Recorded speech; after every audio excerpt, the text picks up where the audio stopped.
Hi friends, welcome back to అక్క చెల్లి ఒక్క కూతురు. ఈ కూరను చూడగానే మీకు ఏ కూర గుర్తుకొచ్చిందండి? అచ్చం నాన్ వెజ్ కర్రీలా అనిపిస్తుంది కదా? కాదండి, దగ్గరగా చూడండి, ఇప్పుడు కన్నా గుర్తుపడతారేమో. అవునండి, అది పుట్టగొడుగులతో చేసిన కూర. ఇప్పుడు మీరు వీడియోలో చూస్తున్నారు కదా, ఆ పుట్టగొడుగులతో చేసిన కూర అన్నమాట. ఇవి సహజ సిద్ధంగా పుట్టల మీద పెరిగే పుట్టగొడుగులండి. ఇవి అన్ని సీజన్లోనూ దొరకవు.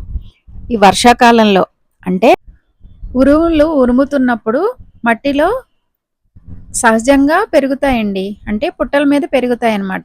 వాటిని మనకి తీసుకొచ్చి అమ్ముతారు. ఇవి చాలా అరుదుగా దొరుకుతాయండి. ఇలా మల్లె మొగ్గల్లాగా ఉంటాయన్నమాట. ఒకవైపున ఉబ్బెత్తుగా ఉండి అవి కాడల్లా ఉంటాయి బారుగా. ఇవి టేస్ట్ కూడా చాలా బాగుంటాయండి. ముందు కూరలోకి వెళ్ళిపోదామా? మిగిలిన విషయాలు కూర వండుతూ మాట్లాడుకుందాం. తెచ్చిన వాటిని ఇలా ముక్కలుగా కట్ చేసుకోవాలన్నమాట. వాటితో సమానంగా ఉల్లిపాయలు కట్ చేసుకోవాలి. కొన్ని పచ్చిమిరపకాయలు. ఉల్లిపాయ ముక్కలు ఎక్కువగా ఉంటేనే కూర టేస్ట్ బాగుంటుంది. వీటిని ముందుగా వేడి నీళ్ళల్లో కొంచెం ఉప్పేసి ఈ కట్ చేసుకున్న పుట్టగొడుగులు కూడా వేసి ఒక్క నిమిషం ఉంచి తీసేయాలన్నమాట. తర్వాత బాండీ పెట్టుకొని అందులోకి కొంచెం ఆయిల్ వేసుకొని అది వేడైన తర్వాత దానిలోకి బిర్యానీ ఆకు, కొంచెం షాజీరా, కొంచెం జీలకర్ర. బిర్యానీ ఆకు షాజీరా లేకపోయినా మనం జీలకర్ర వేసుకున్నా సరిపోతుంది. దాంతోపాటు ఇంగువ. అవి కొంచెం వేగిన తర్వాత మనం కట్ చేసుకున్న ఉల్లిపాయ ముక్కలు, పచ్చిమిరపకాయలు, కొంచెం కరివేపాకు, దాంతోపాటు ఉప్పు కూడా వేసుకొని ఉల్లిపాయల్ని బ్రౌన్ కలర్ వచ్చే వరకు ఫ్రై చేసుకోవాలి. ఇక్కడ మీకు కూర వండుతా మిగిలిన విషయాలు చెప్తానని చెప్పాను కదండి.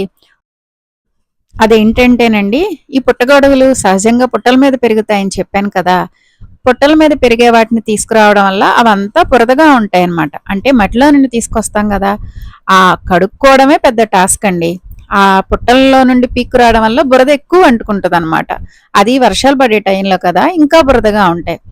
దాన్ని కొంతసేపు నీళ్ళల్లో వేసి, అంటే పుట్టగొడుగులు కొంతసేపు నీళ్ళల్లో వేసి నానబెట్టుకొని 4-5 సార్లు ఎక్కువ నీటితో కడుక్కోవాలండి.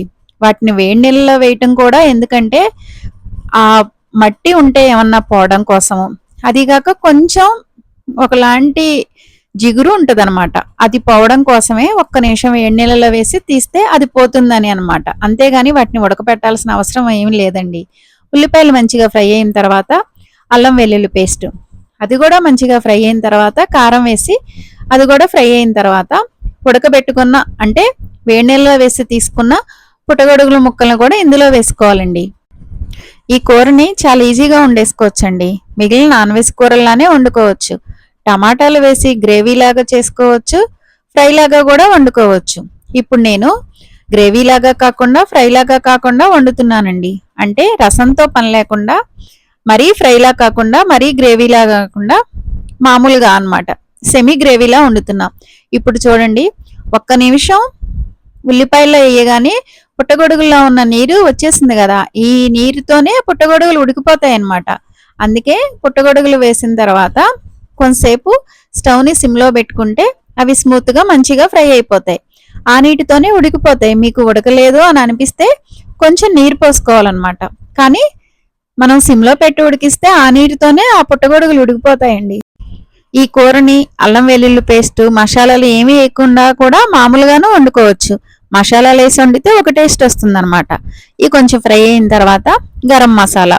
ఇక్కడ ఈ మసాలాలో నేను ధనియాల పొడి, జీలకర్ర పొడి అన్నీ కలిపి పట్టిన మసాలా అండి. అందుకే అన్నీ కలిపి ఉన్న మసాలా వేస్తున్నాను అనమాట.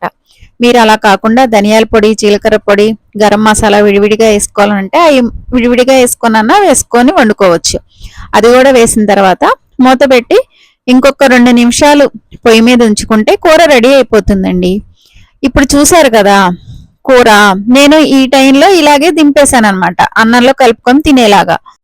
మీరు గ్రేవీలా కావాలనుకుంటే ఇదే టైంలో, అంటే మసాలా వేయకముందే టమాటాలు వేసి కొంచెం నీరు పోసి అది కొంచెం గ్రేవీలాగా ఉన్నప్పుడు మసాలా వేసుకొని దింపుకుంటే అది గ్రేవీలా అవుతుందన్నమాట. అప్పుడు దాన్ని చపాతీల్లోకి, అన్నంలోకి కూడా తినొచ్చు. ఇప్పుడు ఇది మాత్రం ఓన్లీ రైస్లోకి చాలా వరకు బాగుంటుంది. అంటే చపాతీల్లో కూడా తినొచ్చండి, కాకపోతే మెయిన్గా రైస్లోకి చాలా బాగుంటుంది. ఇది తక్కువ క్యాలరీస్తో ఎక్కువ ప్రోటీన్స్తో ఉన్న ఫుడ్ అండి. కొలెస్ట్రాల్ కూడా ఇందులో చాలా తక్కువ ఉంటుందన్నమాట. అందుకే డైట్ చేసేవాళ్ళు ఇది తీసుకుంటే వెంటనే బరువు తగ్గుతారు. అంతేకాకుండా ఇది తినడం వల్ల వ్యాధి నిరోధక శక్తి కూడా పెరుగుతుందండి. అదే కాకుండా ఇందులో ఉండే కాల్షియం, విటమిన్ డి మనకి ఎముకలు గట్టిగా ఉండేలా చేస్తాయన్నమాట. అందుకే మీకు ఈ సీజన్లో వీటిని దొరికితే వదలకుండా కూర వండుకొని ట్రై చేసి టేస్ట్ ఎలా ఉందో కామెంట్ చేసి చెప్పండి. వీడియోస్ ఎలా ఉన్నాయండి? బాగుంటే లైక్ కొట్టండి. ఇప్పటి వరకు మా ఛానల్ చూస్తూ సబ్స్క్రైబ్ చేసుకోకపోతే సబ్స్క్రైబ్ చేసుకోండి. Thanks for watching.